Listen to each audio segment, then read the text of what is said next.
Hello friend, आज की video में बात करने वाले हैं फिजियोलॉजिकल एसिड बेस बैलेंस के बारे में। आइए पहले समझते हैं एसिड बेस बैलेंस होता क्या है, और पूरा वीडियो जरूर से देखिएगा। और अगर आप व्हाट्सएप ग्रुप से नहीं जुड़े तो व्हाट्सएप ग्रुप से जाकर तुरंत ही ज्वाइन हो जाइए, डिस्क्रिप्शन में लिंक दिया गया है। तो सबसे पहले समझते हैं एसिड बेस होता क्या है। एसिड उसको बोलते हैं जिसका पीएच 0 से लेकर 6.9 तक का होता है, उसको हम बोलते हैं एसिड। आपने पिछले वीडियो में देखा भी है। और बेस उसको बोलते हैं जिसका पीएच जो होता है 7.1 से लेकर 14 तक होता है, उसको हम बोलते हैं बेस बोलते हैं। ये आपने देखा था।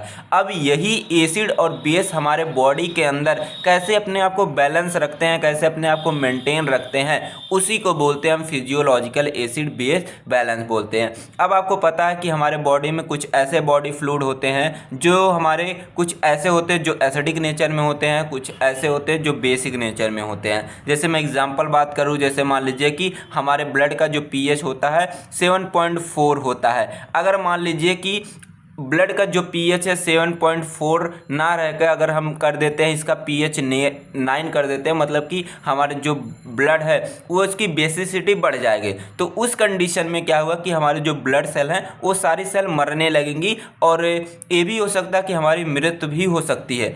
पहला कंडीशन। दूसरा कंडीशन है, अगर जो ब्लड का पीएच 7.4 है, अगर इसको कम कर दिया जाए, मान लीजिए 6 कर दिया जाए, तो उस कंडीशन में क्या होगा कि हमारी जो ब्लड है उसकी एसिडिटी बढ़ने लगेगी। मान लीजिए 5 कर दिया जाए तो मतलब कि एसिडिटी बढ़ने लगेगी। उस कंडीशन में भी हमारी जो ब्लड सेल हैं वो हमारी क्या होने लगेंगे, डेड होने लगेंगे, और जिसकी वजह से हमारी मृत्यु भी हो सकती है। तो हमारे बॉडी में एसिड और बेस का बैलेंस होना बहुत ही ज़रूरी है। मतलब कि अगर ब्लड का पीएच 7.4 है तो 7.4 ही रहना चाहिए, वह ना तो ज़्यादा होना चाहिए ना तो कम रहना चाहिए। अगर कम ज़्यादा होता तो हमें क्या होंगी, कई सारी प्रॉब्लम हो सकती है, हमारी डेथ भी हो सकती है। तो आइए इस तराजू से समझते हैं कैसे हमारे बॉडी के अंदर मतलब फिजियोलॉजिकल एसिड बेस बैलेंस होता है। जैसे मैंने बोला कि मान लीजिए कि मैंने इसके अंदर भर दिया, हमारे पास बीकर है, इस बीकर के अंदर मैंने भर दिया, इसको मान लीजिए कि बॉडी है, बीकर नहीं मानना है, मान लीजिए ये हमारी बॉडी है।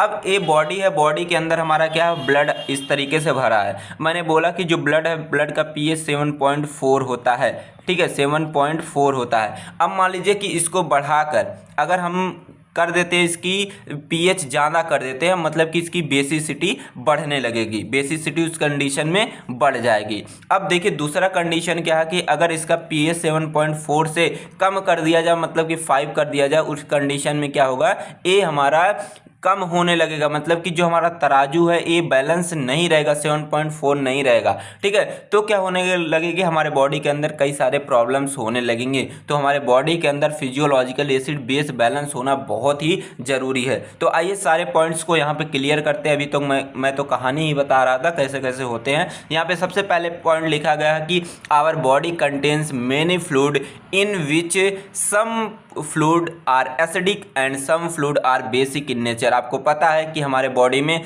कई तरीके के फ्लूइड पाए जाते हैं, जो कुछ ऐसे फ्लूइड होते हैं जो एसिडिक नेचर में हैं, और कुछ ऐसे फ्लूइड होते हैं जो हमारे बेसिक नेचर में पाए जाते हैं। अब यहाँ पे दूसरा पॉइंट लिखा गया, now their acidic basic nature depends on the pH number which depends on the number of hydrogen ion present in the fluid. मैंने बोला कि जो हमारी एसिडिटी और बेसिसिटी ये किस पे डिपेंड करती है, पीएच नंबर पे। अगर जिसका पीएच जो है अगर वो ज़्यादा रहेगा, मतलब कि वह 7 से ज़्यादा रहेगा, वो हमारी बेसिसिटी के तरफ जाएगा, और अगर जिसका पीएच 7 से कम रहेगा वो हमारी एसिडिटी के तरफ जाएगा। और ये डिपेंड करता है, सबसे मेन इंपॉर्टेंट है कि हाइड्रोजन आयन पे। अगर हमारा हाइड्रोजन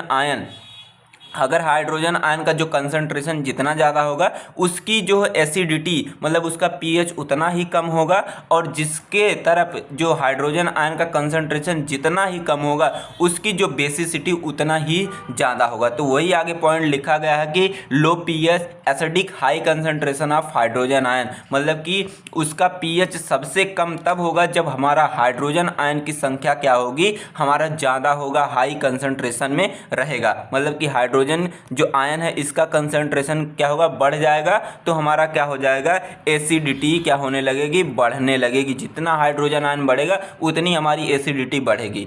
अब देखिए दूसरे पॉइंट में लिखा गया कि हमारा अगर हाइड्रोजन आयन का अगर कंसंट्रेशन क्या होने लगेगा, कम होने लगेगा, उस कंडीशन में क्या होने लगा कि हमारी जो बेसिसिटी है वो हमारी क्या होने लगेगी, ज़्यादा होने लगेगी, मतलब जो पीएच है वो हमारा बढ़ने लगेगा। समझ गए इतनी सारी पॉइंट। अब यहाँ पे आगे समझते हैं, लिखा गया the pH level of these fluid is important to perform various function and if they show large variation they it may cause severe damage। इसमें कहने का ये मतलब है कि अगर हमारे ब्लड का पीएच किसी चीज़ का, मतलब कि हमारे बॉडी में किसी भी बॉडी फ्लूइड का अगर जो पीएच लेवल है अगर वो बढ़ने लगता है या तो घटने लगता, मतलब कि अगर उसमें बड़े वेरिएशन आ जाते, बड़ी कमियां आ जाती है, जैसे मैंने बोला था कि हमारे ब्लड का पीएच 7.4 है, अब इसका पीएच अगर बढ़ जाए, मतलब कि इसका पीएच अगर 10 हो जाता है तो मतलब कि जो हमारा ब्लड है उसमें बहुत ही ज़्यादा वेरिएशन आ गई, बहुत ही ज़्यादा कमियां आ गई उसके पीएच में। और मान लीजिए कि अगर इसका पीएच के 5 कर दिया जाएगा, 5 कर दिया जाए, तब भी इसके जो पीएच है इसमें बहुत ही ज़्यादा वेरिएशन आने लगेंगे, तो इसके वजह से क्या होने लगेंगे, सीवियर डैमेज होने लगेंगे, मतलब कि जो हमारा ब्लड है, ब्लड सेल हैं वो हमारे क्या होने लगेंगे, डेथ होने लगेंगे, मरने लगेंगे। तो हमारे बॉडी में एसिड बेस बैलेंस का होना बहुत ही ज़रूरी है। अब ये कैसे कैसे होता है, किन किन सिस्टम के थ्रू होता है, यही सारी चीज़ें आगे हम डिस्कस करने वाले हैं। तो यहाँ पे सबसे पहला जो हमारा आता है सिस्टम डेट रेगुलेट पीएच, मतलब कि हमारे बॉडी में कौन कौन से ऐसे सिस्टम हैं जो क्या करते हैं, हमारे बॉडी के पीएच को मेंटेन करने का काम करते हैं। सबसे पहला आता है हमारा बफर सिस्टम, दूसरा आता है रिस्पायरेटरी सिस्टम, तीसरा आता है हमारा रीनल सिस्टम। वेरी इंपॉर्टेंट है तीनों पॉइंट, एग्जाम में जब भी पूछा जाता है तो 10 नंबर में ही पूछा जाता है, तो इसको सारी चीज़ों को आपको अच्छे तरीके से देखना और समझना है। तो सबसे पहले बात करते हैं बफर सिस्टम के बारे में। बफर सिस्टम कहने का ये मतलब है, आपने पढ़ा था कि बफर जो एक ऐसे सॉल्यूशन होते हैं जो क्या करते हैं, पीएच चेंज को रजिस्ट करते हैं, मतलब कि पीएच को चेंज होने से बचाते हैं, उसको हम बोलते हैं बफर सॉल्यूशन बोलते हैं। तो यहाँ पे लिखा गया बफर आर दो solution which resist the change of pH which maintain acid base balance, मतलब कि हमारे बॉडी के अंदर जो हमारे बाइकार्बोनेट बफर सिस्टम होते हैं, फास्फेट बफर सिस्टम होते हैं, ये क्या करते हैं, हमारे बॉडी के अंदर जो पीएच का लेवल है उसको मेंटेन करके रखते हैं, मतलब कि ना एसिड को बढ़ने देते हैं ना बेसिसिटी को बढ़ने देते हैं, घटने देते हैं, ये सारी चीज़ों को मेंटेन करने का काम करते हैं। तो यहाँ पे अगले पॉइंट में लिखा है they convert strong acid base into weak acid and weak base. ये क्या करते हैं कि जो बफर सिस्टम होते हैं ये हमारे स्ट्रॉन्ग एसिड और स्ट्रॉन्ग बेस को कन्वर्ट कर देते हैं वीक एसिड और वीक बेस में, जिससे हमें कोई भी प्रॉब्लम नहीं होती है और जिसकी वजह से हमारा एसिड बेस जो बैलेंस है वह हमारा रेगुलेट रहता है। तो मेनली जो होते हैं हमारे दो बफर सिस्टम यहाँ पे दिए गए हैं, यहाँ पे 2 लिख देना, 2 लिखना है। दो बफर सिस्टम मेनली हमारे क्या करते हैं, एसिड बेस बैलेंस को रेगुलेट करते हैं। पहला आता हमारा बाइकार्बोनेट बफर सिस्टम, दूसरा आता हमारा फास्फेट बफर सिस्टम आता है। सबसे पहले बात कर लेते हैं बाइकार्बोनेट बफर सिस्टम के बारे में, ठीक है। यहाँ पे सारे खेल हाइड्रोजन आयन के ही हैं, तो हाइड्रोजन आयन को आपको अच्छे तरीके से समझना है। अगर हाइड्रोजन आयन बढ़ेंगे तो क्या होगा, अगर हाइड्रोजन आयन घटेंगे तो क्या होगा, ये चीज़ें आपको समझनी है, ठीक है। तो यहाँ पे पहले बात करते हैं बाइकार्बोनेट बफर सिस्टम के बारे में। तो हमारा बाइकार्बोनेट बफर सिस्टम क्या करता है, हमारे ब्लड के पीएच को रेगुलेट करने का काम करता है, मेंटेन करने का काम करता है। अगर क्या होता है कि the bicarbonate buffer system is mechanism that regulate pH level of the body by balancing level bicarbonate ion, carbonic acid and carbon dioxide, मतलब कि जो बाइकार्बोनेट बफर सिस्टम है ये क्या करता है, हमारे बॉडी के अंदर, हमारे ब्लड के अंदर बाइकार्बोनेट आयन हो गए, कार्बोनिक एसिड हो गए और कार्बन डाइऑक्साइड हो गए, इन सारे चीज़ों के जो लेवल हैं उसको बैलेंस करने का काम करते हैं, जिसके वजह से हमारा जो एसिड बेस बैलेंस है वह हमारा रेगुलेट रहता है। यहाँ पे सबसे पहला जो केस दिया गया, केस नंबर फर्स्ट, इसमें क्या लिखा गया कि जब हमारे हाइड्रोजन आयन हमारे ब्लड के अंदर बढ़ जाते हैं, मैंने ऊपर ही बताया था जब हमारे हाइड्रोजन आयन की संख्या बढ़ेगी हमारे ब्लड के अंदर, उस टाइम क्या होगी कि हमारी एसिडिटी क्या होने लगेगी, बढ़ने लगेगी, मतलब जो पीएच का लेवल हुआ हमारा कम होने लगेगा। जब पीएच का लेवल कम होगा मतलब कि एसिडिटी बढ़ेगी। तो यही यहाँ पे वही लिखा गया कि जब हाइड्रोजन आयन हमारे ब्लड के अंदर बढ़ेंगे तो हमारी एसिडिटी क्या होने लगती है, बढ़ने लगती है। अब अगर एसिडिटी हमारे ब्लड की बढ़ जाएगी तो क्या होने लगेंगे, हमें प्रॉब्लम होने लगेंगे।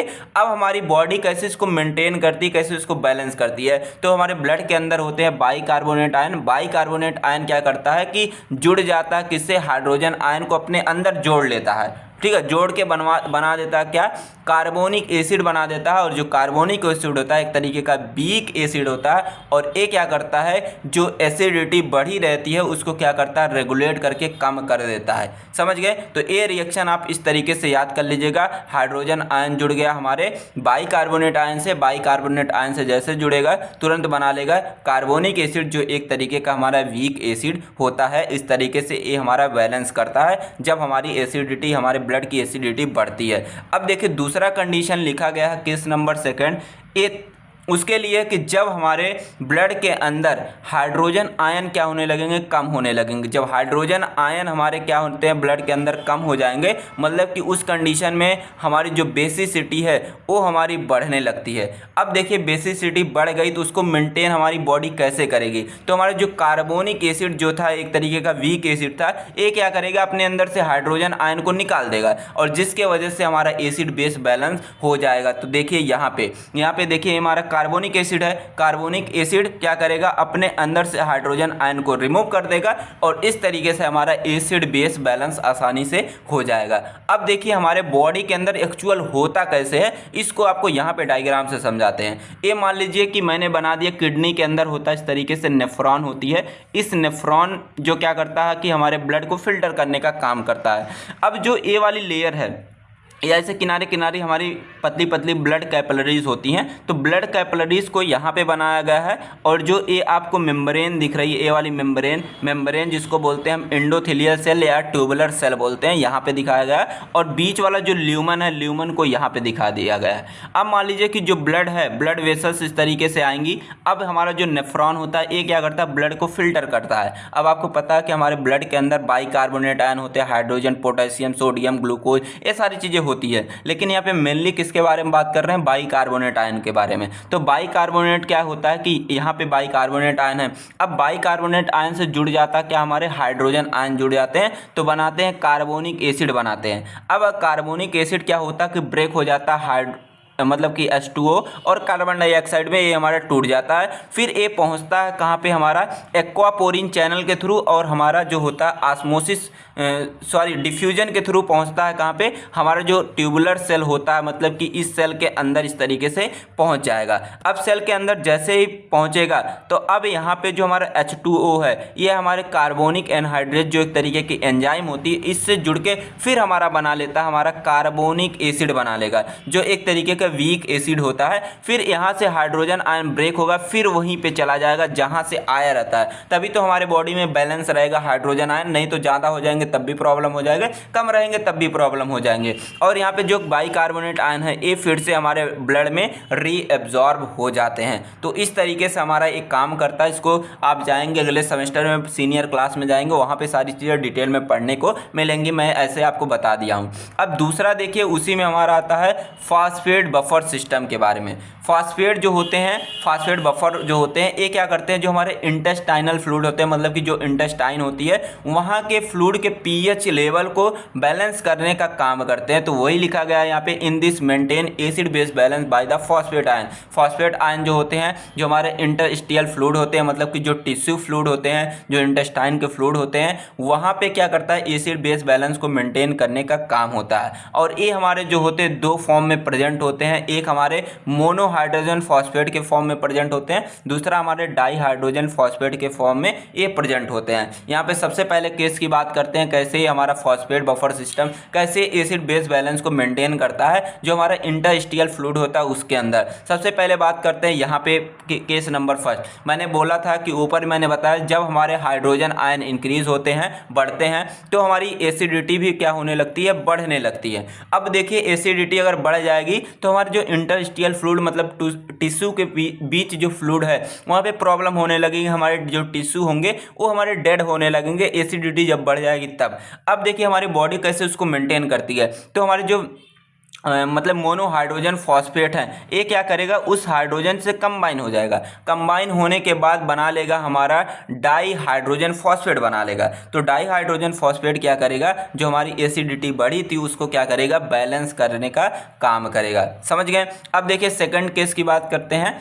यहाँ पे लिखा गया कि जब हमारे हाइड्रोजन आयन क्या होंगे, कम होंगे हमारे इंटरस्टिशियल फ्लूइड के अंदर, तो हमारी बेसिसिटी क्या होने लगती है, बढ़ने लगती है। अब उस कंडीशन में क्या होगा कि जो हमारे डाई हाइड्रोजन फॉस्फेट है ये अपने अंदर से निकालेंगे क्या, हाइड्रोजन आयन निकालेंगे, और जो ए हाइड्रोजन आयन है ये क्या करेगी, बेसिसिटी को कम करके जो नॉर्मल लेवल है उस पर लाने का काम करेगा, और जिसके वजह से हमारा एसिड बेस बैलेंस हमारा मेंटेन हो जाएगा। तो इस तरीके से हमारा फॉस्फेट जो बफर सिस्टम है ये क्या करता, मेंटेन करता दो तरीके से, ठीक है। अब देखिए बात करते हैं दूसरा जो तरीका, सबसे पहले आपने बफर सिस्टम पढ़ा, दूसरा तरीका पढ़ेंगे रिस्पायरेटरी सिस्टम, मतलब कि जो हमारी रिस्पायरेटरी सिस्टम है जिसमें हमारे लंग्स आते हैं, ट्रैकिया आती है, ये सारी चीज़ें, एल्वुलाई आती है, सारी चीज़ें कैसे हमारे बॉडी के अंदर एसिड बेस को बैलेंस करने का काम करती है। तो हमारी जो रिस्पायरेटरी सिस्टम है, रिस्पायरेटरी सिस्टम क्या करती है, एसिड बेस बैलेंस करने का भी काम करती है, सांस लेने का काम करेगी ही, मतलब जो ब्लड है ब्लड के अंदर ऑक्सीजन पहुंचाने का भी काम करेगी। लेकिन आपको एक सबसे बड़ी पॉइंट याद रखना कि हमारा जो रिस्पायरेटरी सिस्टम होता है ये क्या करता है, एसिड बेस बैलेंस को भी मेंटेन करने का काम करता है। अब यहाँ पे मेन पॉइंट क्या आपको पढ़ना है कि यहाँ पे हमारा जो एसिड बेस बैलेंस होता है ये किसके वजह से होता है, कार्बन डाइऑक्साइड की वजह से होता है। अगर हमारा कार्बन डाइऑक्साइड बढ़ता है तब भी प्रॉब्लम होने लगती है, अगर कार्बन डाइऑक्साइड हमारा घटता है तब भी हमें क्या होने लगती है, प्रॉब्लम होती है, और जिसके वजह से हमारा जो पीएच लेवल है ये पूरी तरीके से डिस्टर्ब हो जाता है। तो यहाँ पे लिखा है व्हेन इंक्रीजिंग और decreasing carbon dioxide in our body that disturb pH, मतलब कि अगर हमारे बॉडी के अंदर कार्बन डाइऑक्साइड बढ़ने लगता है या घटने लगता है तो हमारी जो बॉडी का जो पीएच है वह हमारा डिस्टर्ब होने लगता है। देखिए कैसे होता है, सबसे पहले बात करते हैं केस नंबर फर्स्ट की। अब देखिए केस नंबर फर्स्ट में जैसे ही हमारे मान लीजिए कि ये हमारा लंग्स है, ठीक है, ये लंग्स इस तरीके से मैंने बना दिया। अब लंग्स के अंदर जैसे ही हमारा कार्बन डाइऑक्साइड बढ़ेगी, कार्बन डाइऑक्साइड जैसे ही बढ़ेगी तुरंत हमारी एसिडिटी बढ़ जाएगी। एसिडिटी अगर बढ़ गई तो हमें क्या होने लगेंगे, प्रॉब्लम होने लगेंगे। अब इसको बैलेंस हमारा रिस्पायरेटरी सिस्टम कैसे करेगा, जो हमारा लंग्स है, हमारी ट्रैकिया, एल्वुलाई है, ये सारे जो रिस्पायरेटरी सिस्टम के पार्ट है ये कैसे एसिड को बैलेंस करेंगे, जो एसिडिटी यहाँ पे बढ़ी उसको बैलेंस करेंगे कैसे। तो हमारी जो रिस्पायरेटरी सिस्टम है तुरंत ही मैसेज भेजेगी, मतलब जो हमारा ये रिस्पायरेटरी सिस्टम है मैसेज भेजेगी, ब्रेन के पास भेजेगी, ब्रेन को मैसेज भेजेगी, ब्रेन को स्टिमुलेट करेगी, और जो हमारे आर्टरियल रिसेप्टर हैं, मतलब जो आर्टरीज हैं, ये मान लीजिए कि हमारी पतली पतली आर्टरीज है जिसमें हमारे ब्लड फ्लो हो रहे हैं, इसके पास भी मैसेज भेज देगा। और क्या करेगा कि जो रिस्पायरेशन रेट है, मतलब कि जो सांस लेने की जो दर है उसको क्या करेगा, बढ़ा देगा। जब सांस लेने की दर है जो बढ़ जाएगी तो क्या होगा कि जाहिर सी बात हमारे जो कार्बन डाइऑक्साइड है वह जल्दी जल्दी बाहर निकलने लगेंगे। आप खुद ऐसे वीडियो को रोकिए और खुद ऐसे जल्दी जल्दी सांस लीजिए, देखिए आपके कार्बन डाइऑक्साइड क्या होंगे, बहुत ही जल्दी जल्दी से बाहर निकलेंगे। जब बहुत ही जल्दी जल्दी से आपके कार्बन डाइऑक्साइड बाहर निकलने लगेंगे तो आपका जो पीएच लेवल है वो हमारा क्या हो जाएगा, बैलेंस हो जाएगा, मेंटेन हो जाएगा। ये आपने देखा कि जब एसिडिटी बढ़ जाती कार्बन डाइऑक्साइड की वजह से, वो कैसे हमारा रेस्पिरेटरी सिस्टम उसको बैलेंस करता है। अब देखिए दूसरा तरीका यहाँ पे बात करते हैं केस नंबर सेकंड की। जब हमारे रेस्पिरेटरी सिस्टम के अंदर कार्बन डाइऑक्साइड जो होता घट जाता है, CO2 हमारा क्या हुआ गया, घट गया, हमारे रेस्पिरेटरी सिस्टम में घट गया। जैसे ही घटेगा तो हमारी बेसिसिटी क्या होने लगेगी, बढ़ने लगेगी। तो बेसिसिटी जैसे ही बढ़ेगी तुरंत क्या होने लगेगा, हमारे बॉडी में कई सारे प्रॉब्लम्स होने लगेंगी। अब देखिए कि हमारा रेस्पिरेटरी सिस्टम कैसे इसको बैलेंस करेगा। तुरंत हमारा रेस्पिरेटरी सिस्टम मैसेज भेजेगा किसको पास, ब्रेन के पास, और जो हमारे आर्टरीज रिसेप्टर है, मतलब जो हमारी ब्लड वेसल्स के ऊपर जो रिसेप्टर पाए जाते हैं उसके पास मैसेज भेजेगा।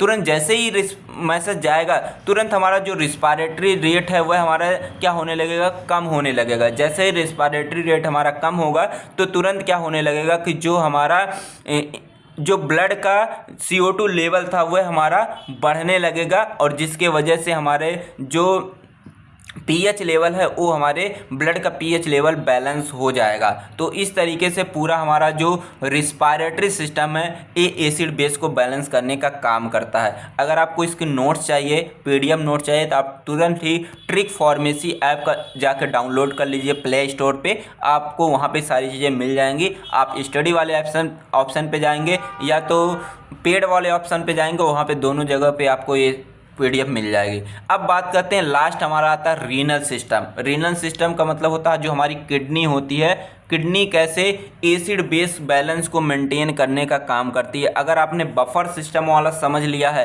तो आप किडनी वाला बड़े आराम से लिख सकते हैं, क्योंकि यहाँ पे भी बाइकार्बोनेट आयन की ही बात होगी। ठीक है, तो हमारी जो किडनी होती है यह भी क्या करती है कि हमारे एसिड बेस बैलेंस को मेंटेन करने का काम करती है। मेंटेन कैसे करती है कि ये क्या करती है कि जो ब्लड होता है, ब्लड के अंदर जो बाइकार्बोनेट आयन होते हैं उसको फिल्टर करने का काम करते हैं। अगर मान लीजिए कि वहाँ से बहुत ही ज़्यादा फिल्टर हो जाते हैं तब भी प्रॉब्लम होने लगेंगे, अगर कम फिल्टर होंगे तब भी प्रॉब्लम होने लगते हैं। तो यहाँ पे लिखा गया reabsorption, the kidney reabsorb bicarbonate ions from urine back into the blood. मतलब कि जो हमारे किडनी थी, किडनी जब क्या करती है इसको फिल्टर करती है, बाइकार्बोनेट आयन को फिल्टर करती है, और पुनः वह अगर हमारे ब्लड में ही आ जाता है तब भी हमारे क्या होने लगते हैं, प्रॉब्लम होने लगते हैं। मतलब कि एसिडिटी और बेसिसिटी बढ़ने घटने लगती है। दूसरा कि सिक्रेशन, अगर हमारे हाइड्रोजन आयन बहुत ही ज़्यादा सिक्रेट हो जाते हैं किडनी के थ्रू, मतलब कि ये हमारे यूरिन के थ्रू ज़्यादा बाहर निकलने लगते हैं, तब भी हमें क्या होने लगते हैं, प्रॉब्लम होने लगते हैं। तो यहाँ पे देखिए कैसे हमारी किडनी इसको मेंटेन करती है। तो यहाँ पे बताया गया कि अगर हमारे जो बाइकार्बोनेट आयन है यह हमारे आए थे कहाँ से, ब्लड से आए थे। ब्लड में जो रहता है बाइकार्बोनेट आयन उसको फिल्टर कौन करता है, हमारी किडनी करती है। किडनी से अगर फिल्टर होके आया था फिर अगर हमारे ब्लड में ही चला जाएगा तो वो होने लगेंगे, प्रॉब्लम होने लगेंगे। और अगर हाइड्रोजन आयन बहुत ज़्यादा यूरिन में एब्जॉर्ब होने लगेंगे तब भी हमें क्या होने लगते हैं, प्रॉब्लम होने लगते हैं। तो आई होप आपको सारी चीज़ें समझ में आई होंगी। अगर आपके कोई भी डाउट्स होते हैं आप कॉमेंट बॉक्स में ज़रूर से बताइएगा। थैंक्स फॉर वॉचिंग, मिलते हैं नेक्स्ट वीडियो में, तब तक के लिए टेक केयर, बाय बाय।